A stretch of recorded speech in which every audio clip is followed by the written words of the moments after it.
clause 3a2. When you say La ilaha illallah, you are truly putting your trust on Allah subhanahu wa ta'ala. Your hopes and fears, your thoughts.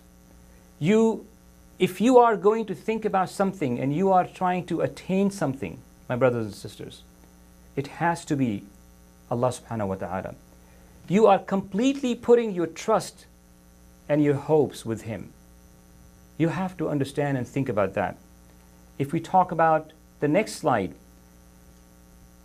clause 3a, 3 and 4, and it says, call for help and pray to and seek refuge only in Allah without considering any intercessor to Him, be that of an angel or a prophet or a saint. Now, these are just not mere sentences and words. These are manifestations. This should be the outcome of that statement. And there are some words I want to underline here, my brothers and sisters. When you are saying that you will not take the intercessor as any saint, prophet, or angel, what does that mean? What does that mean in today's reality? This, when you make that statement, you are refuting, and you're basically saying, I do not turn to any saint. I will not bow down in front of anyone, no matter what that person is. Anyone but Allah subhanahu wa ta'ala. When you say, bow before none, worship none, offer homage to none except Allah subhanahu wa ta'ala, alone He is the one who deserves ibadah. When you are making these statements, they're just not statements. Moving on. Clause 3a, 5 and 6. What are they talk about? They say, accept Allah as the sovereign of the universe and as the supreme lawgiver. And the next statement says, exercise his or her freedom in the submission to Allah, and to remain faithful and servant, a faithful servant, and refrain from servitude of his or her lust and desires. And I want you to understand there are key words in these statements. The first key word that I want to talk about is the sovereign.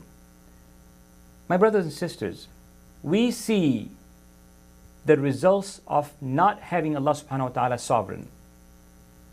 We see the results when human beings were given the right to decide of what's halal and haram. We see the results of what has become of our communities and societies and our countries and nations, and the divisions that we have created. When you are outside of that box, Allah subhanahu wa ta'ala, from His mercy, He has given human beings the code of conduct, the code, the ethics of and the values of how you interact and work in a society, how societies must be run. But when you start to really go outside of that, you will get to the divided nations that we see around us. You will see the results and the havoc that it creates. In the next statement, when I make the statement about exercising the freedom in the submission of Allah subhanahu wa ta'ala, what does that mean? You have to understand the word freedom. In one place, Allah subhanahu wa ta'ala says that no one is compelled to accept the deen of Allah. So, because people have this wrong, concepts or preconceived notions about Islam and how it would have been forced on people. And the opposite is very true, to be honest with you. The true fact of the matter is that Allah subhanahu wa ta'ala gave the human being the complete freedom. If we consider Allah subhanahu wa ta'ala to be the just, to be fair, then how could we assume that He is going to force somebody to do something wrong or force somebody to do something good, and at the end of the day, He will put them to account? So you're basically saying that Allah subhanahu wa ta'ala is going to hold my hands and make me do something, and at the end of the day, He is going to make me accountable for that? And I'm attributing as a result of that unfairness, na'udhu billah, to Allah subhanahu wa ta'ala? That's completely wrong.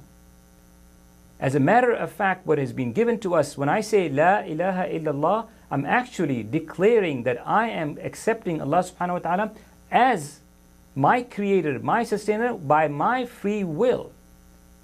And Allah subhanahu wa ta'ala has promised not to interfere in this thing. And He does not force anyone to do this.